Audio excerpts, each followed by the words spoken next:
Hey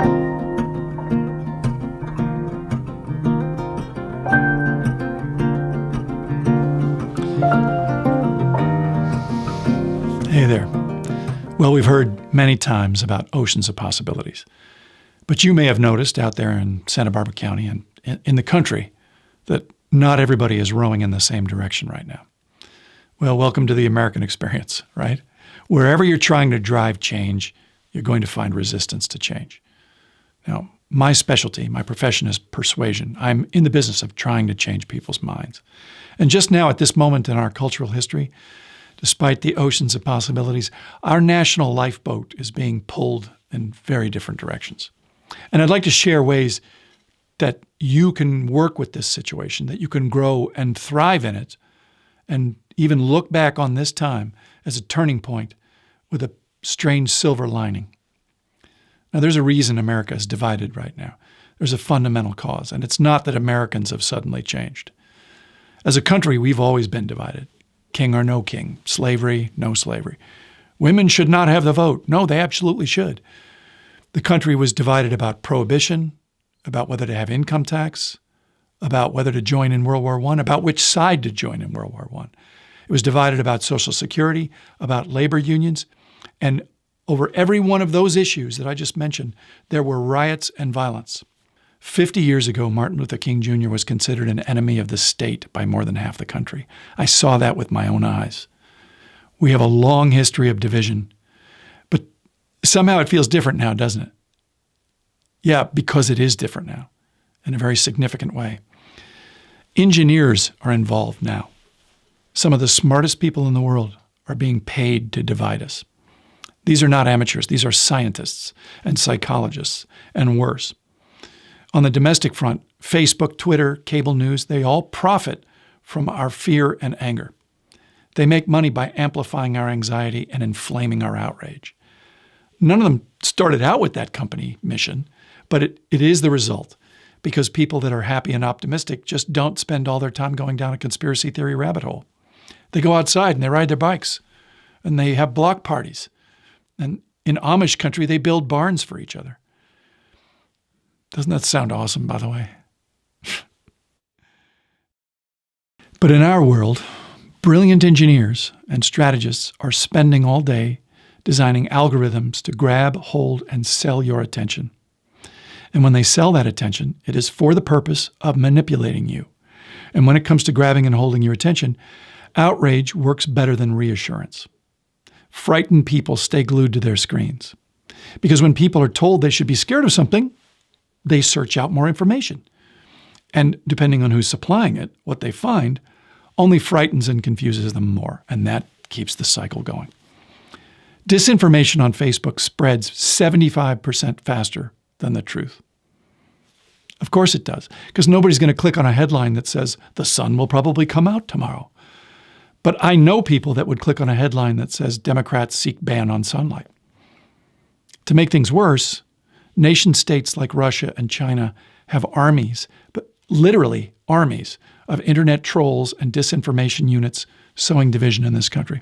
And if you'd told me that a year ago, I would have looked at you sort of sideways. But I spent a good chunk of last year consulting with a cybersecurity firm whose board was made up of former NSA and CIA, and what they showed me was chilling.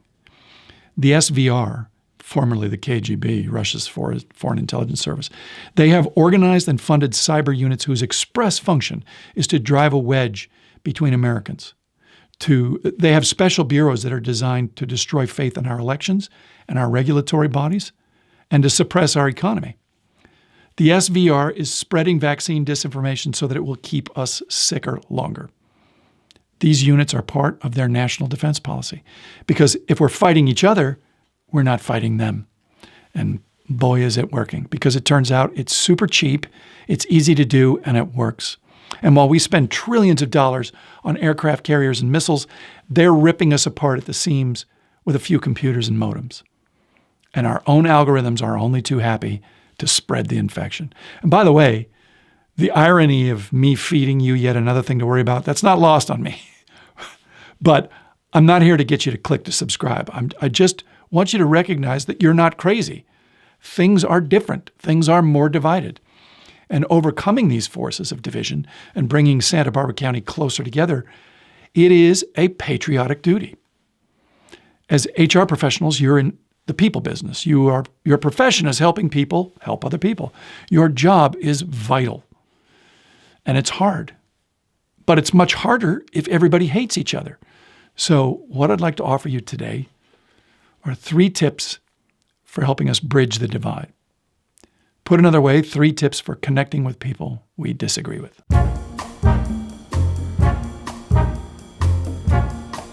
Tip 1.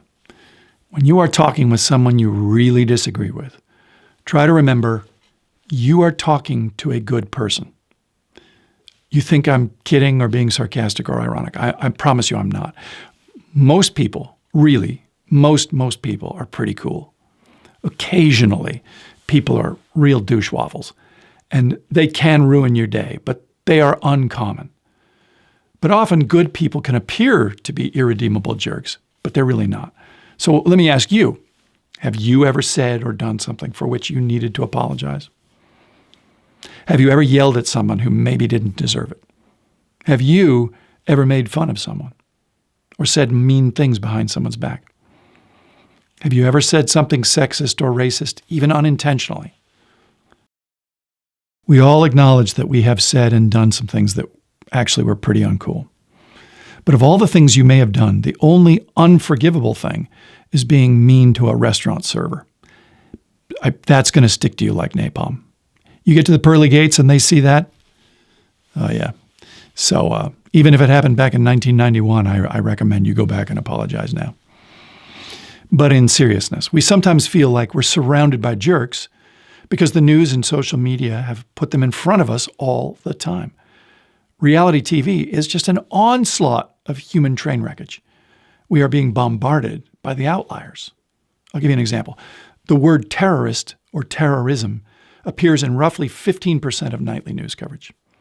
But you are more likely to be struck by lightning than be a victim of terrorism. Do you know how much more likely? You're 260 times more likely to be struck by lightning. And there is close to 0 reporting about lightning.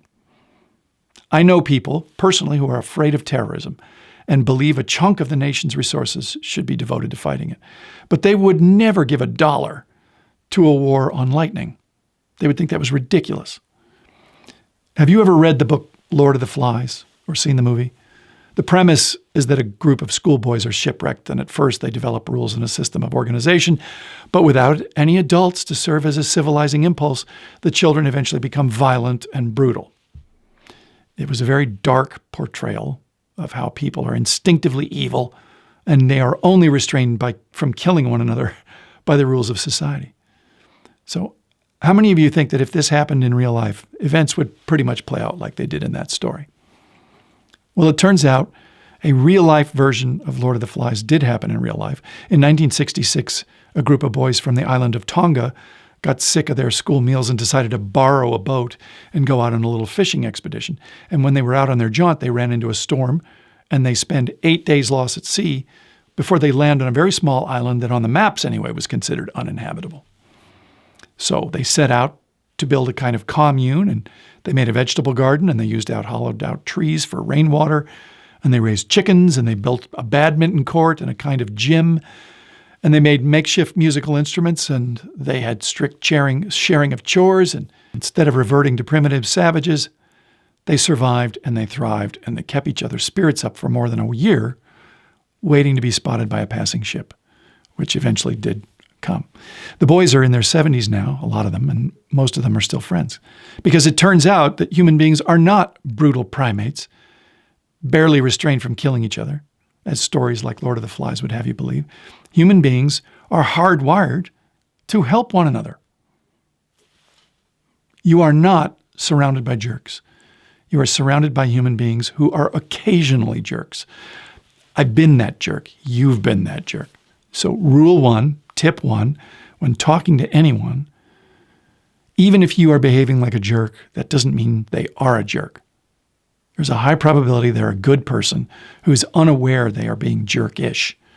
So talk to them as if they are a good person.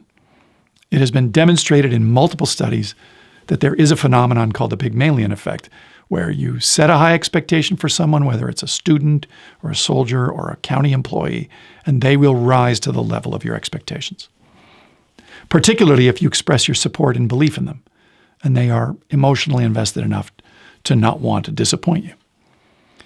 No doubt among you HR types, this comes as no surprise. You probably can cite the studies, or you know about youth resilience and community policing. And I have an example from my own personal experience that I sometimes share.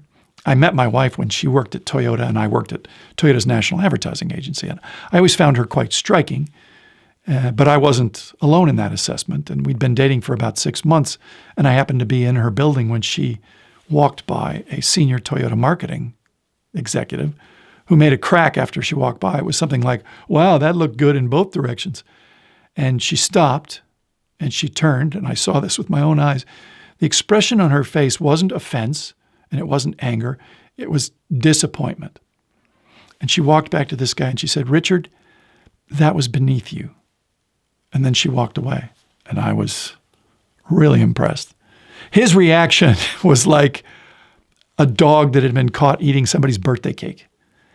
And the epilogue to the story, which I only heard secondhand, was apparently this guy later came back and apologized. And according to one of my wife's friends, I guess the guy was a little spooked that she was going to go to HR.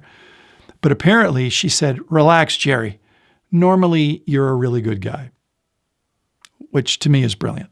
Because consider how he feels about himself just then. Is it easier for him to say just then, "Yes, I am a good guy. That wasn't like me"? Or would it be easier for him to say, "No, I'm not a good guy. Get over yourself"? I mean, that doesn't make any sense. When he looks in the mirror, does he see a defiant sexist or a good guy who didn't mean to cause offense? It just came out wrong. So to return to how we use this in everyday action, the principle is when you are talking with someone with whom you disagree, assume they're a good person. So you talk to them like they're a good person, even when they say some wacky, ignorant stuff. Maybe they just don't recognize the impact that their words are having. I mean, to you, something might be a very big deal, but to them, they don't see that it's not that important. So say, for example, you were encouraging someone to adopt the term Latinx rather than Latino or Latina, because that way it bypasses the gender issue. And in response, the person you're talking to, let's just say for the sake of argument, it's an old white guy like me. And his response to you is something like, "Why the hell do I have to use this Latinx baloney? I mean, you didn't want to sing Mexican, so we all had to switch to Hispanic, but that was too European, so then we had to switch to Latino, and now, surprise, surprise, that's pissing you off, so we all have to say Latinx. Is that even a real thing? It sounds like a skin cream. Well, you know what? Here's my number. Call me when you change it again." Do I make a convincing old white guy, by the way? If someone really said that to you, imagine how you might react. Imagine if you were trying to get them to adopt that term out of kindness to others. I'd like to suggest that you would have a very different reaction based on where you were. So, for example, if this person had invited you over to their house and you were standing by their barbecue with a drink in your hand, and they said these things, but they said them for your ears only, you're going to respond, but you'd respond a certain way. Now, I want you to contrast that with how you'd feel if they said it in a business meeting in front of a bunch of other people. You'd have a very different response.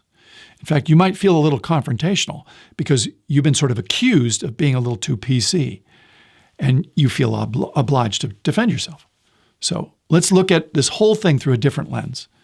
You know that advice that says, "Well, don't take it personally"? I'd like to suggest the opposite. I'd like to make it personal. For example, if you get a challenge like that in a business meeting, confrontation is likely to take the meeting off the rails. But if you were to say, "Hey, if that's really how you feel, it's worth talking about. So instead of bogging the meeting down, how about you and I take this offline? I'd love to talk to you about it." And you know what you do then? You take it to a coffee shop and you have some pie, because everybody likes pie. And you really engage. You listen and you try to understand and you get where they're coming from. And I believe 100% you will get a better result with that than tangling over it in public. And what are you going to say that is going to persuade someone in that context anyway? You can cite facts all day long and they won't move a jot. My dad used to say, "You can't hammer a screw. He also would have said, you're bringing data to an emotion fight. And I'd like to call attention to someone whom you may be familiar with, but this is a really apt example. Daryl Davis, you heard of this guy? He's a musician who's earned a lot of fame for getting literally hundreds of people to quit the Ku Klux Klan, one at a time. He has converted grand wizards away from the Klan. Some of you may have seen his TED Talk. His story is quite amazing. It began with an encounter in a bar in Maryland where he was playing in a band and he was the only African American. And a man approached him to talk about how much he enjoyed his piano playing, a white guy, and how he'd never heard a black guy play so much like Jerry Lee Lewis. And they struck up a conversation, and Daryl acquainted him with Fats Waller and Little Richard. And next thing you know, the two of them are sitting in a booth and having a drink. Well, it turns out this is a Klan bar. Black people do not go in here. So this old boy looked at Daryl as a kind of novelty. And after some conversation, he shows Daryl his Maryland Klan membership card. Now picture yourself in Daryl Davis's shoes. You're a black man in a bar frequented by the KKK, talking to a member of the Klan. And instead of trying to leave, Daryl asked this fella about why he joined the Klan and what's it like and why he believes what he believes. And you know what? He's genuinely curious. He doesn't judge the guy. They actually had similar musical tastes. He's just astonished that this guy who's so friendly and with whom he seems to have so much in common can, on paper anyway, hate him enough to join an organization whose very existence is all about hating him. And by the way, I highly recommend the documentary on Daryl called Accidental Courtesy, which is a display of someone with such peculiar courage and naivete that he gets people to think about why they believe what they believe long enough to change their minds. You can see the documentary on Netflix, or no, Amazon. He didn't do it with a speech, by the way. He didn't do it at a rally or at a board meeting. He did it at a bar or in his own home or at a barbecue. If you're a fan of Marvel Comics, let me set you straight. This is the real Captain America. Can you imagine the sensation of getting someone like the Grand Dragon of the Ku Klux Klan, the top leader in the whole country, to abandon that organization? That happened because Daryl's approach was, how can you hate me when you don't even know me? He took it personally. You know how they say all politics is local? Well, all politics is personal. Not to pick on old white guys, but I am an old white guy, so I get a pass. When you think of some old white guy who fights progress and sees every attempt to change things as a step towards communism, you're never going to bring him to the light with conflict or confrontation. Or you're never going to change his mind by telling him he's wrong or that he's out of touch. But if he sees you personally as one of the good ones, he's going to be a step closer to changing his mind. And you know what? Guess what? That doesn't just apply to old white guys. We're all subject to prejudices and biases. We're all snobs and bigots about something because that's what all people are like. But when you see the video of these Klansmen in their robes hugging Daryl Davis and meaning it, these are dyed-in-the-wool racists, and they changed their minds. Daryl could not understand how they could hate him without knowing him. Well, it turns out their hate wasn't based on him. It was based on a portrayal from the media and culture that had been fed to them. But when they got to know Daryl personally, it turns out they didn't hate him. And then that caused cognitive dissonance. They started slowly to see that the propaganda and the fear-mongering, is to see it for what it was. Because Daryl treated them like a good person. He confounded their expectations. And he didn't hate them. And eventually they lived up to his expectations. And he asked, how can you hate me when you don't even know me? And their answer was, most of them couldn't. Now, I joined you all last year at this very same event. So some of you may remember something I said about dogs. It was a series of facts about dogs, dogs are great, but these are facts.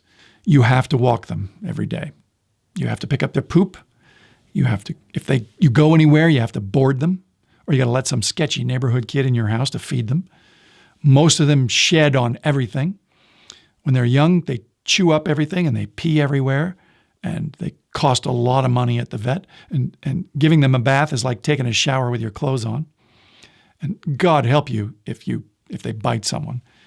And after you have poured all this effort and all this expense and all this sacrifice into them, they die. So my question to you is, why do people love dogs? Because dogs love you first. A dog assumes you're a good person. And you know what? 97% of the time, they're right. When you're dealing with someone that doesn't see the world the way you see it, assume they're still a good person, talk to them like they are, and via the law of dogs, that person will assume the same of you in return, slowly at first. But that is the start of rowing in the same direction. And it is just the start, which brings us to tip number 2. Invest in the next conversation. When we disagree with people, we often try to persuade them to our way of thinking. In our minds, we think of our conversation as a competition that we are trying to win. I'm right, you're wrong, which means that the person we are arguing with needs to lose. And that's not going to happen. If you're arguing with someone, here are 4 words you will probably never hear. You're right, I'm wrong. Does that have the ring of truth? Suppose a salesperson takes a potential client to go play golf. What are the odds that the client is going to win? Yeah, the chances are excellent. Why? Seriously, I'm asking, why? Because people really hate to lose, and the salesperson's job is not to win at golf. It's to build a relationship. I want you to imagine a young woman meeting her fiancé's parents for the first time and winning an argument with her future mother-in-law. Was that a good idea? Not if you actually want to get married. Why? Well, because winning isn't the goal in a family. Harmony is the goal. So in every encounter in which you disagree with the person you're trying to work with, don't have winning as a goal. Building a relationship should be the end game. There's a fabulous sentiment from Abraham Lincoln. It says, the only way to truly destroy my enemy is to make them my friend. When you're having a conversation, invest in your next conversation. I'm going to keep repeating this over and over because people don't change their positions on things quickly. They don't change them overnight. Their minds change slowly. There's a really great expression from Mark Twain. He said, when I was 14, my father was so ignorant I could hardly stand to have the old man around. But when I got to 21, I was astonished at how much he'd learned in 7 years. I love that. People's opinions do change when they're exposed to things and they have personal experiences and life teaches them some humility. Maybe you might even be the one who learns something and changes an opinion. Maybe you won't. Making a friend doesn't mean surrendering your values. Daryl Davis didn't lose his anti-racist views when he made progress with racists. What he did do was make people feel like he heard them, which was like a steak dinner in a concentration camp. People that are on the fringes, they feel very powerless and like no one is listening. And that makes them angry. In police work, a path towards de-escalating a conflict is active listening, letting people get their side of the story out before putting anybody in handcuffs. And that's true of good customer service too, paying genuine attention while they vent. A trick to help people know that you are not just listening but hearing them is repeating back to them what you heard them say and asking if that is a fair understanding. An example of doing this wrong is hearing someone say, I believe that healthcare is a human right, and saying, oh, so you want socialism. That's not what they said. Or you might hear someone say, I think police have a very difficult job, and you respond, so you hate people of color. Well, that's not what they said. If you want to keep a conversation going, do not assume people are saying something they didn't say. You should legitimately be trying to understand where someone is coming from. So it helps to say, I think I hear what you're saying, so let me play it back to you, and you correct me where I get this wrong. Joe Rogan does that. Sam Harris does that. And they're famous for long conversations. And it works beautifully at really understanding the person you're talking to. It helps keep disagreements civil because it signals that you're being sincere in your attempt to understand. It's an act of kindness, it's an act of maturity, and it's a really good habit. And since you are HR professionals, you might already be well familiar with this technique, or it may come instinctively to you, but it is worth banging away at because it is a fantastic tool for building rapport with someone so that you can invest in another conversation and earn a second date, so to speak. The vast majority of us have a mix of liberal and conservative values.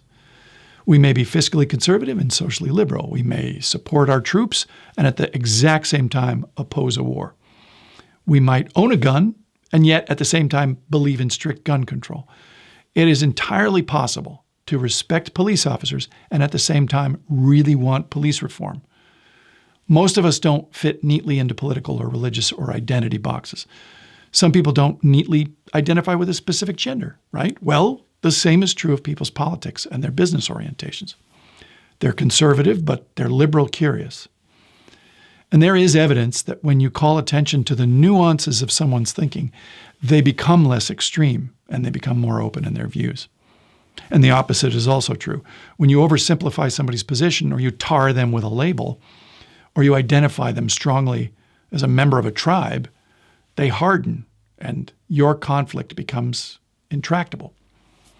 When you engage people, not as an individual person, but as a representative of a tribe, you carry all the baggage of that tribe, for better or worse. And if people have a problem with that tribe, they have a problem with you, even though they don't know you.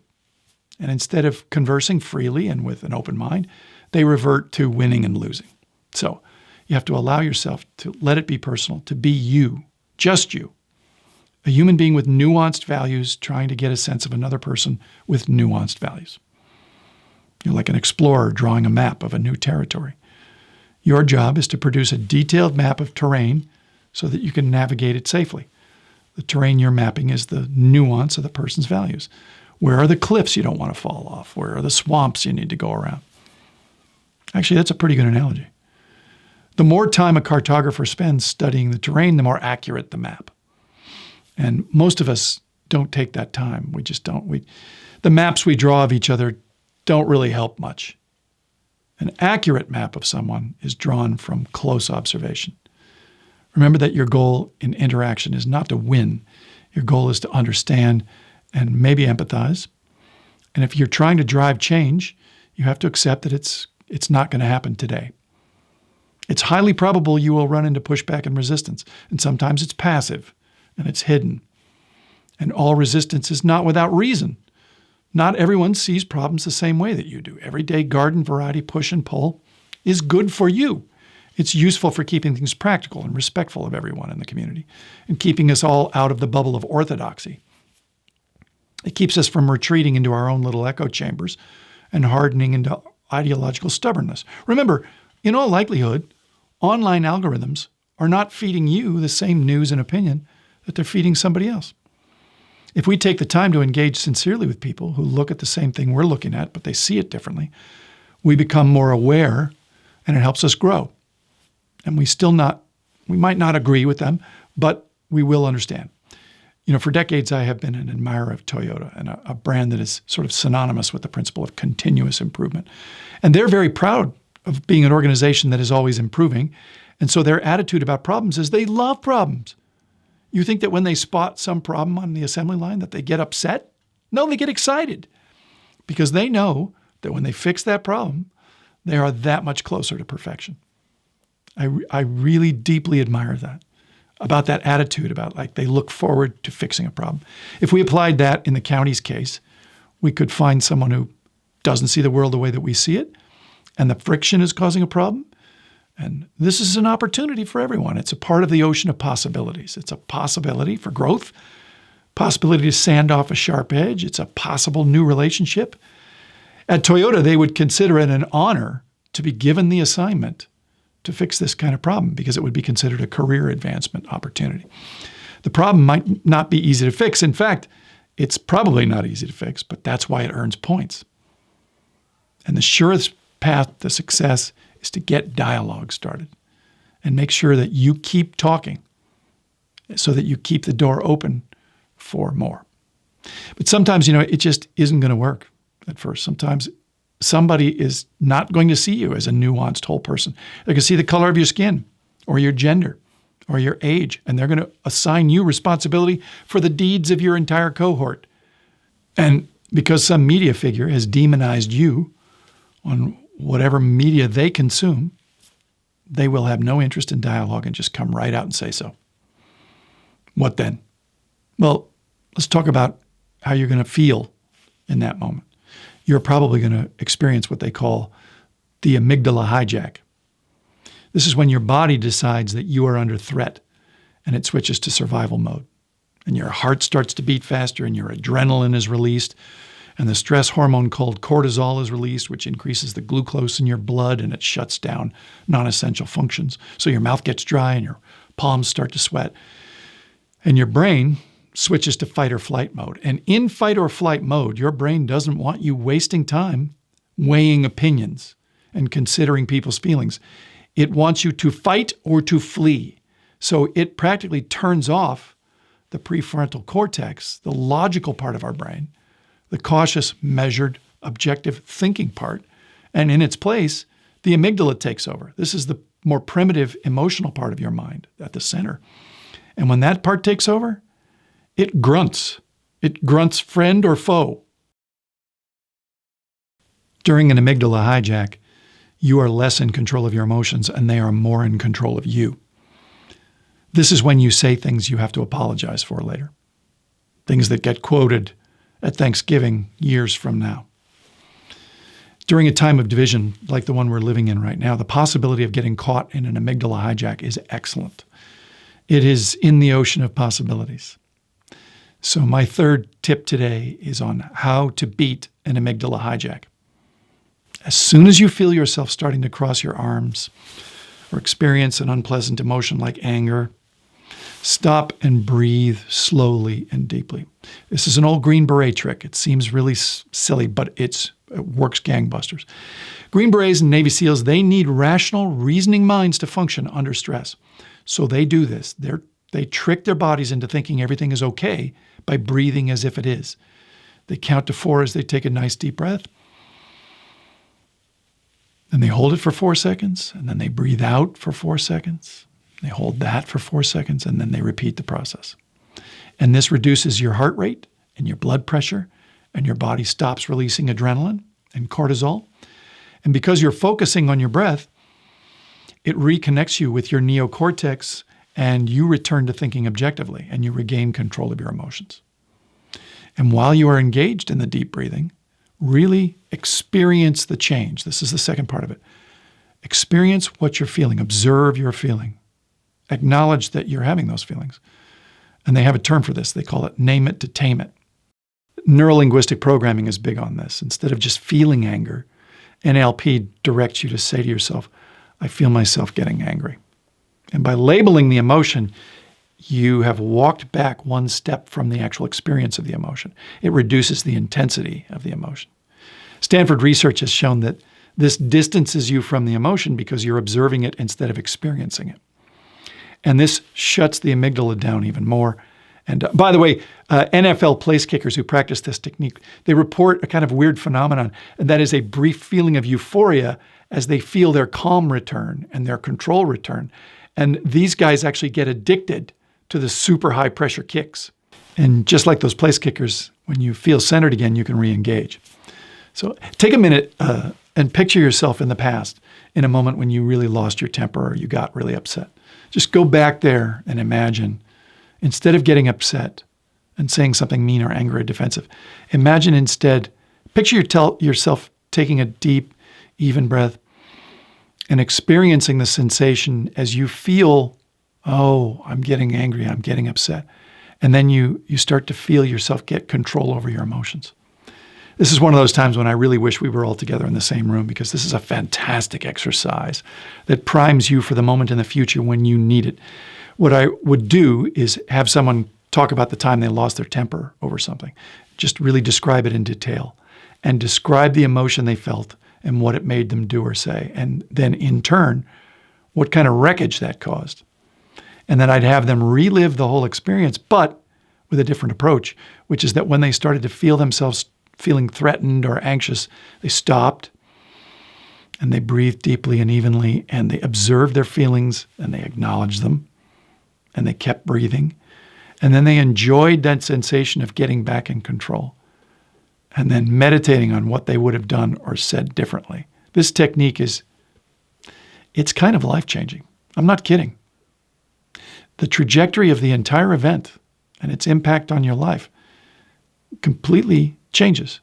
Have you ever had the experience of thinking, oh, wow, I really wish I could go back and have a do-over? Have you ever felt that way? Well, you know what this technique is? It's a do-over in real time. So I want you to review these simple steps again. The process begins when you start to feel the symptoms of the amygdala hack. You start feeling anxious or threatened. You feel like you're being attacked. Your heart starts to race. Maybe you feel your palms sweat. You feel yourself crossing your arms or taking a step back, or you can feel yourself getting flushed. You begin to experience emotions like anger or fear or embarrassment, and then this is a do-over in real time. As soon as you recognize that your emotions are starting to take over, you see it for what it is. You recognize it, you stop, you breathe deeply, 4 counts of inhale, 4 counts hold it, 4 counts exhale, 4 counts hold it. You need to trick your amygdala into relaxing, so you don't just do it a couple of times. You give it a minute to let it work, and then you observe how you're feeling, describe it to yourself, name it to tame it, see it as an emotion. Say, oh, I was getting angry there, or whatever the feeling is. And now you're ready to re-engage. You remember that you're not trying to win. You're trying to build a relationship. And this is all part of the process. And you might be feeling a little skeptical right now. Maybe some of you might be thinking, hey, if someone's being really nasty, why should I be the one that has to swallow my anger? Okay, I understand that response. But I would remind you that there were times in your past when you said or did things that you had to apologize for. And even though you definitely are not a jerk, in the past you did or said some things that were jerk-ish. So it's entirely possible that when someone's being nasty to you, that they're not deep down a jerk. When I was a little boy, our parish priest was this wonderful bear of a man. His name was Father Savage. And I remember when I went back in my 20s and I visited him much later, and I was feeling very cynical about the human race by then. And I said to him something like, how can you stand listening to confession week after week? People just do the same awful things over and over, and they never change. Doesn't that just wear you out? And he smiled, and a really sincere smile. He said, no, it filled him with hope. And I said, how can that possibly fill you with hope? And he said, because they're trying. Everybody loved Father Savage. Would that surprise you that everybody loved him? Why did they love him? Because he loved them first. And he also recognized that people don't change all at once. They need time. Daryl Davis gave people time. Given time and friendship, even straight up racists can do a 180. So if you feel angry or anxious in conversation, like somebody's just never going to change, it doesn't mean the whole thing is a waste of time. You just stop and breathe and acknowledge how you're feeling and get past it and stay in the game. Do not retreat to a safe harbor of people who think just like you do. Stay in the adventure. Ships are safest when they're in port, but that's not why they build ships. And if anybody has any questions, let's talk them over.